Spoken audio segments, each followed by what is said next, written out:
Welcome everyone to today's office hours. I'm your host as usual, Stuart Newsom, and today we're excited that you can join us for another conversation that's at the intersection of revenue cycle, innovation, as well as leadership. And today's topic is no exception as it's entitled Bringing the Human Touch Back to AI Revenue Cycle Transformation. I'm thrilled to be joined today by Nio Queiro, who's a Chief Executive Officer at the Queiro Group. She's also previously been a part of the Nashville General Hospital, serving as our Chief Strategy Officer, as well as was previously the Senior Vice President of Revenue Cycle at Tufts Medicine. So she brings over 30 years of experience in healthcare leadership, finance, as well as technology, and has been nationally recognized as one of the industry's top innovators. And most people know exactly who you are, Neo. But I just want to welcome you here. I've really been looking forward to having you on office hours with us. It's really wonderful to have you here. So how are you doing today? I'm doing great, and it's truly an honor. I listen in all the time, and I just love this opportunity to be part of the incredible group of revenue cycle experts that you have come on the show. So thank you for giving me the opportunity. Yeah, you're welcome. You're welcome. And you'll probably be a main staple. We'll have some repeat guests, and you definitely will be one of them. I'm so happy that you're here. And really to dive in, because I think you're going to share some really valuable insights, maybe a different angle into AI. So I just want to give everybody a little flavor of what we're going to discuss today. So um, AI is everywhere right now. Everyone, I think that's self-evident. You look around, you just can't go anywhere without seeing AI branded or even using AI somewhere in your face. Seems like every vendor has it stamped on their solutions and their marketing material, on their booths, but the real question is, how do you take all that noise and then turn it into something meaningful, for your team, or maybe even yourself? So we'll explore, how to talk about AI in plain human terms that staff can connect with instead of learning those buzzwords that often confuse and then alienate people. So we'll dig as well into the fear factor because many people still wonder if AI will take away their jobs and how leaders can reframe it as a partner that actually makes work easier rather than something that's going to take their jobs away. We'll also talk about what happens inside organizations when departments stay siloed and how technology can either make the worst or help bring people together. And that's not all we're going to talk about. There's going to be much more in here, but I just wanted to give a short list. But by the end, the goal is for you to leave this session with a clear way to position AI as something that empowers people, building that trust and delivers real results in revenue cycle operations. Now, before we get started, as always, we'll be taking questions at the end of today's session. I highly encourage you to ask questions. We'll actually address those at the end. So just drop those into the Q&A section. We'll get to as many as we possibly can. And I also like to welcome comments, your own insights. We would love to hear your take on this as well. So it doesn't necessarily have to be a question. It can just be a comment. So with that, we'll dive right in. So Neo, are you ready? I'm ready. All right.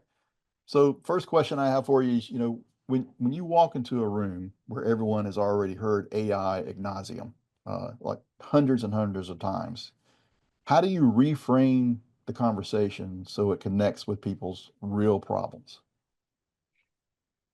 You know, I love this question. And I love this question because I really believe that we are in a state of um, point solution fatigue. And what that means is that when chat became so accessible, the AI agent became so accessible, the price point so low that you could build new technology easy. Everybody had a solution. Now, the question is, was the solution something that was solving something for you, the provider? Something that was really making your workspace more difficult or your ability to have insights of your operation accessible to you? Was Is it that type of solution, or was it a great idea that an individual had that they were trying to sell you as a solution? And when I walk in to organizations, my questions are, what is it that really is ailing you? What Mhm. is your real pain point? Is it your front end? Is it the middle revenue cycle? Is it the back end? And what is it that you're doing? Because we have to break it into the automation pieces of AI, you know, Mhm. that's the table stake of revenue cycle. We are task oriented and we want to expedite that and make it more efficient. And we can use not only the automation, but also the ability to interpret data to move the automation forward. That's one aspect of AI. And then there's the insightful side of AI, where it's taking information and giving us enablers so that we can be better critical thinkers. So understand which bank is that solution that you need in and what is it. So what I do is I spend the time working with that organization, unraveling their need before we ever talk about an AI solution. Because if your partner is not solving your pain, they're not your partner. Right. Exactly. And I totally concur because it all comes down to what are you trying to solve here? And anyone that tells you that AI is going to solve everything, you probably should run, right? Yeah, So it still does require that human element. It still requires some of the older technology that's been around for decades. absolutely. So it's not like it's going to even replace that older technology. So it's at the end of the day, you're right. It's about solving problems and how can you partner with them? Because you say the key word partner. Are they truly a partner that's going to go hand in hand with you, to solve these problems? Because you may solve today's problems, but then you have another problem tomorrow. Are they going to stick around and solve that problem as well? Yeah. So very key there. Yeah, and Um, it's the integrity of the product plus what is that return on investment? right. If you can't measure it, and let's take away, please, let's stop talking about removing jobs. What we're talking about is establishing new jobs, Mhm. new needs. Just like we had to do when we started with an EMR, everybody was scared, oh, I'm going to lose my job. What ended up happening? We ended up with more new jobs, more new, that's a, I don't even know if that's right. Right. We ended up with new Right. um, professions that we didn't have before. Right. We ended up with whole new fields that we never had before. So AI is not going to eliminate people. It's actually going to educate people in new lines of work. Whether you become a specialist in data science, if maybe you are someone that's monitoring the system and coming up with new ways to use the system uh, from interpreting the data, or the system is providing you the information for you to work faster and smarter. New Mhm. fields are going to open up that we right now can't even think of. We're going to be mind blown at the careers our grandchildren are going to have. Oh, I know. It's crazy. And you are touching on one of the questions I was going to ask, and kind of I still think that leadership really needs to understand how to transform that because, hearing you say that, it, it's true because we've seen through history how certain technologies have come in and people freaked out, to be honest with you. Hey, this is going to take our jobs. But they were thinking in those silos. They were thinking in that moment that this is what I do. Is there a better way to do it? No one's ever thought beyond that. They don't have that critical mindset that takes them there. And I think hearing this transformation you're talking about, but then applying that transformation is a whole nother thing. So how, and I'm going to kind of skip to this question, but how can leaders position AI as a partner rather than that threat? How do they influence that adoption that feels like an opportunity for them to advance and get a new career rather than a threat? Play. I know that sounds funny, but here's the deal. If you don't believe it, if you haven't touched it, if you haven't played in it, then you can't see it. The best thing a leader could do is to literally start with ChatGPT, Copilot, whatever, and start using it and start asking it all the questions related to what you have to do in a project. Mhm. So, how let the ChatGPT know how you like your output. What are the things that you look for in the data? What you're going to find, ChatGPT is going to take you 85% there. Think of all the research that you didn't have to do. Think of all the formatting you didn't have to do. Now, all you have to do is take that document and take it that 15%. You have Mhm. saved an incredible amount of time. And once you start learning how to create that agent to be your partner, then you can talk to your staff. Then you can have the foresight to be able to do projects. The number one thing that we have is we got to remember that our leaders today, a great percentage of them, are a little older. And they are the ones that are afraid of leaping into the new technology. I never will forget, um, even in the 2010s, how many CEOs had never, ever turned on their Epic system or Cerner or any, they had never signed on. Wow, yeah, You'd be with the C-suite and they were always timed out or signed, they never had signed on to their system. So they didn't even know how to navigate a system that they spent over $300 million on. So what I'm saying is, if you want to be a player in this, you have to play. You got to be in it to win it.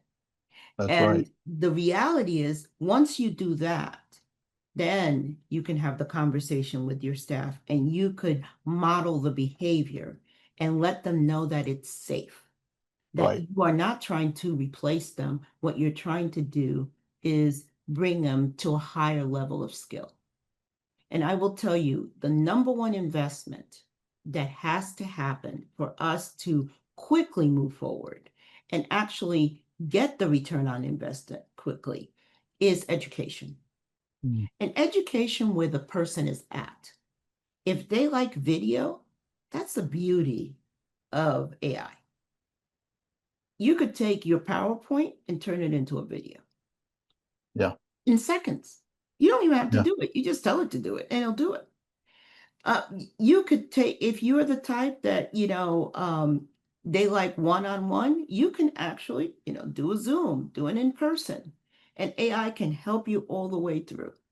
So what I'm Right. trying to say is understand the three different formats that most people like to learn, which is either in person, in writing, or by sight. Mhm. Give them the opportunity to select it and have it available at all times. And also understand that when you give them something new, the beauty of AI is that now we can monitor that person's behavior and help them get their skill set up because the AI can say, hey, you made a mistake here. This is a little video on how you can fix it. Yeah, So when your staff members start seeing this is helping me. This is not taking away, but it's giving. We have a different conversation. right. Exactly. And we've just had the idea recently that our leadership, gave to us was, grading when we have a conversation with a prospect or a client. Maybe it's a QBR, Mhm. that you're reviewing with the client. And AI, can grade you, have it grade you. Of course, the first reaction is, wait a minute, that's a threat. Someone's going to grade me. I'm going to be in trouble. They're going to point out my errors. But no, we framed it to where no, you're actually going to use this to help you improve. It's actually going to help you improve not only your presentation, but it's going to also improve how we're going to help the client. Because at the end of the day, that's what it's all about. How can you articulate how we're going to help the client, rather than just show up and give a presentation. So yeah, I've seen that in action here more recently.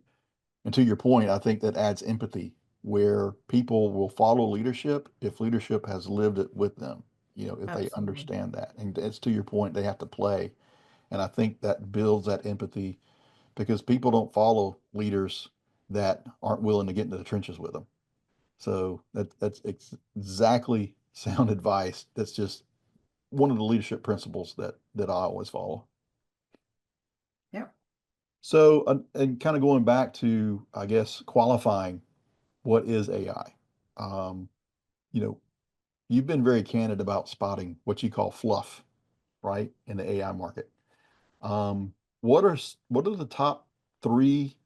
Doesn't have to be three; it could be six red flags that tell you a technology pitch is more buzz than substance. How can someone spot it and go, wait a minute, this is going to help me, or this is just fluff? Well, we go back to the first premise. What is it solving, Mm, right? And is it keeping the human in the loop? Also, is there integrity in the software? Can your IT team actually follow the trail and be able to say this is sound technology, not vaporware? And if your AI vendor is not willing to lift the covers and show how they're doing it, and I'm not talking about the proprietary algorithms, but I'm talking about the technology being used and how it's being used and how it's going to integrate with you. If they're not willing to do that, mhm. then I have some risk that I'm telling you you're going to have. You're going to have some cyber. The other thing is understand the cybersecurity risk in AI. And, where is that information staying? Is it in your cloud or is it going out? Now, a good AI vendor is going to try to stay as much in your space than to bring it out. Right. So that's, understanding that security risk, understanding what technologies are being used. The other thing is that back to the return on investment. The return on investment should be solid. It should not be superfluous. It should not be about, oh, manpower hours and you're going to eliminate X amount of people. No, the return on investment should be tracking how the technology is going to bring in more reimbursement, how the technology is going to expedite time, because the use of time is dollars. And you should be able to have good KPIs that you can track with that vendor. And if you don't, then that's a red flag. Yeah. The other thing that's a red flag is when the vendor says AI is going to do it all. If there is not a component of the human in the loop, validating, reviewing, accepting the output, you have something that doesn't make sense. Right. And those are the key three that I would say. And if it's not a I'm going to give you a fourth. If it's not a continuously progressive model, meaning that you start with point one of the solution and you solve it, and then it opens up the door to solve 2 to 3 more points, then it's a gimmick. It's not Mm, an AI solution. right. Because AI is about continuous improvement, continuously learning, continuously being able to provide you a new ability to do more. So if you can't do that, then you're not using an AI tool. You're using something that has been gimmicky created to just, you know, give you something cute. Yeah. Or sell more software. I Right. mean, I could remember a story from, gosh, probably 25 years ago. So I'm, aging myself when I was cutting my teeth in this industry, and it was an EHR vendor that will go nameless, and but they're no longer kind of around. They've been acquired and acquired and acquired so much that it's kind of watered down solution now. It's still out there. So if I said the name, there'd be some people probably recognize it. But the CEO at the time, who was also a founder, was demonstrating voice recognition, Hmm. okay, which was a big deal back Yeah, in the early 90s, absolutely. voice recognition. It didn't work very well, but he demoed it to a large audience that had a conference, and they were all amazed. And so I ran into him later and said, "Oh, I almost said his name. I said, "Oh, that's great. That was a great demo. That looks amazing." Because at that time, everyone's mind was blown. He goes, "Well, it doesn't work very well," and he said some other words, but it's selling me a lot of software.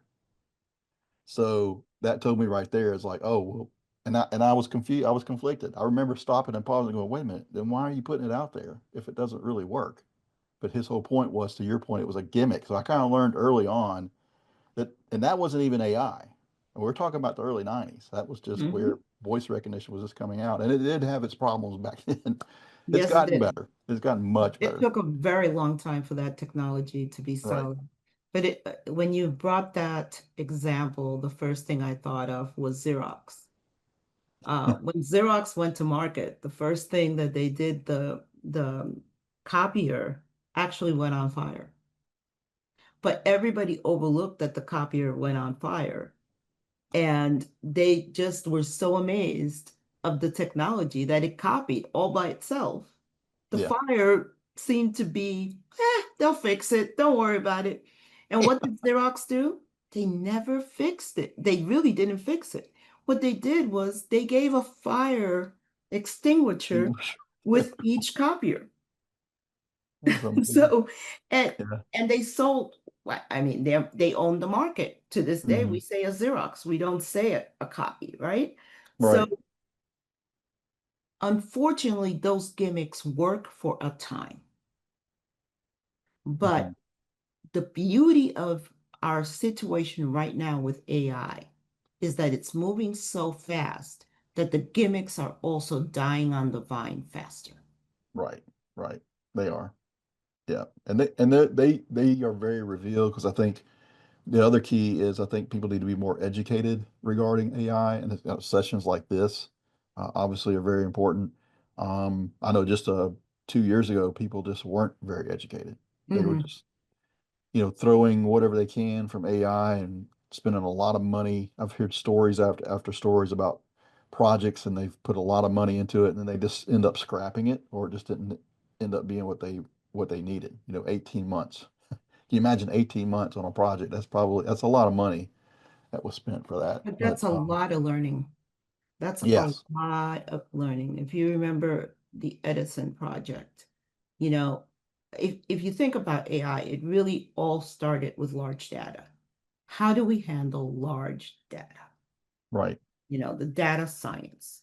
And then we knew that we had to use the data and automate the data. And that's the way that we started, even though we took automation that was already 50 years old and just put lipstick on that pig. And then little by little started marrying the data science with the automation to be able to do the outputs that we can today, the denial management piece, the work that we're doing in HIM with coding, being able to pull the right elements to be able to come up with a coding suggestion and Mhm. so on.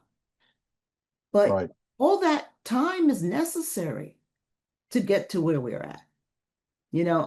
Before we started talking, I told you in chaos, there's joy. In every part of the journey, you will have value. Some of it is annoying, but you will have value. You're going to learn and you're going to know that that's not your vendor. You're going to know that you never do it that way again. You're going to know that you need to set up a data lake. So maybe instead of doing these long pilots, you can take and do the pilot inside the data lake. Huh? And see how it performs. And maybe be able to do it within 2 weeks or 3 weeks instead of a 6 month pilot because there's pilot fatigue. Yeah. And there's something about a pilot that screams to me, this is temporary. And it tells me that if I'm in that leadership position, if I'm, you know, an executive at a hospital system or a practice, I'm like, okay, well, this is temporary. Are you really all in on something temporary? Are you really dedicated to Uh, something that's, well, are you yeah, really going to give it, the good old college try, we like to say? I was at a conference and someone said something really lovely that pilots are just a long, drawn out excuse for a no.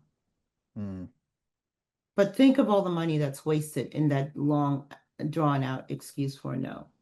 Think of all the facilities that we have that have implementations that have been going on 3, 4 years and beyond. yeah, Those it's are crazy. pilots that never, yeah. Yeah, and I think to that point, I think I'm gonna go kind of come to the last question before we go to Q&A, but um, you know, once AI or automation is introduced, what are the most important steps leaders can take to ensure that that technology is fully adopted, that it is embraced, if you will, delivering those measurable values that you were talking about? It's really about making sure that you are bringing everybody in. As a leader, first of all, you have to model the behavior. Number two, you have to make sure that you know this what you're solving for and that you can have metrics that evaluates the results. And you have to be agile and nimble with AI. AI is going to fail. This is not like we used to have with waterfalls that everything was perfect, then we turned it on. No, it's gonna be bumpy. It's not gonna be perfect, but it's about the agility to make the changes and then check it again, see the outcomes, and be willing to change again. And it's that similar process over and over again. Um, just remember that we are now in a whole different mentality where we've been used to putting in a project and it's over. Now we are dedicated for the long haul with that project and growing it over and over again. And it's fun. Make Hmm. sure you put the fun in it. But the most important thing is where we used to stay quiet as to how that project went, except for the go live and maybe the first 6 months that you're like, yay, yay. And then you don't hear a thing about the project.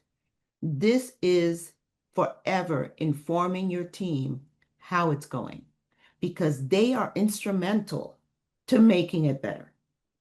So if they don't know what's happening, if they don't have an opportunity to be a voice of what they're seeing, because that's how you get it better, Hmm. then you will not make it. And by the way, if you're not in AI today, you may be left behind because Yeah, no longer is it a quote unquote, hey, I'm better than you because I have it. Now it's just a staple. It's a yeah. table stake. It'll soon be a commodity. What was a Exactly. novelty is going to become a Exactly. commodity. And to your Exactly. point earlier, I think you said, how it can actually, all the research that you have to save. Because, when I did webinars on certain things, I was kind of a nerd and geek where I'm the kind of person that reads the Federal Register, you know, right? And so now I don't have to read the whole Federal Register. I can just tell, ChatGPT, this is what I'm looking for, That's right. whatever I'm wanting to find in there, then it spits it out for me. And I'm like, oh, wow, this is amazing. First time I did that, I was like, wow, this is amazing. I mean, I had to fine tune the prompts, but still, it's changed my whole approach. So I can definitely relate to when you made that comment. And one Um, of the beautiful things about it is it actually sharpens your analytical approach. Because, mhm, like you said, you had to fine tune the prompts. That's mhm, where I was talking about how you start learning how to ask questions. No longer are you using a search engine, you're using an Mhm. engine. You're Right. asking and you will receive. And little by little, my AI agent, she knows how I think already. So Mm. she's prompting me and saying, would you like it to be formatted this way? Yeah. Are you interested in that? And that happens because you start teaching that partner. I see my AI agent as my partner to getting my work done. And I Right. use it in everything down to planning my vacations. No longer I'm going to 200 websites to plan my itinerary. I can ask my agent to do that for me. That's exactly right. I've done the same thing. That's awesome. Well, now we're going to turn it over to Q&A. So if anyone has a question, please drop it in the Q&A. I do have one, Neo, that I think you covered it. I think that they probably put it in before you covered it, but it's how do you convince skeptical clinicians? Now it's very specific to a doctor, that AI won't just add another layer of technology, but can actually make their jobs easier. And so I can understand the spirit of this question because spoken to a lot of doctors. I've had to train doctors on E&M coding, documentation guidelines, and it's just, uh, it's, death by a thousand clicks is what I always hear from them. And so they're coming from that mindset of, oh, here's yet another thing that I've got to learn, I've got to manage. How do you convince them? It brings you back to one example. I'm just going to use one example. Remember when the doctors used to walk around with the little red book in their pocket Hmm. with all the drugs? And they sat down when they were having that session with the patient, and they would pull out the red book and then figure out what was the right drug and dosage for that patient. Now they pull out their phone. So that's the perfect example that you already are using AI. You're already in it. And then I always say to them, so let's use the scenario of a patient that needs something. Now also add the sex, the age, the race of that patient with that drug so that AI can look at the contradictory factors related to that patient and look at your output. So now they're seeing the value. You see, people do not fight against value.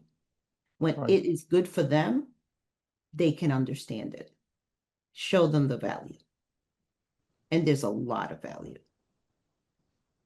There is, and I think you've demonstrated that here today. I mean, yeah, we just had 30 minutes, right? We could go on and on about this, but I really just want to thank you, Neo, for sharing all of these insights today. Again, we probably have to have part two a couple months from now. Absolutely. So We're really, not I there. thank you. Thank you for coming on board. Awesome.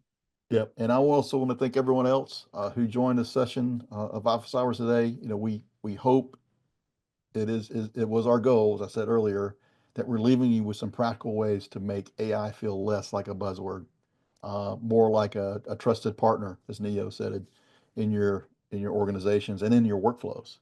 So with that, we'll see you at the next office hours. Until then, everyone take care.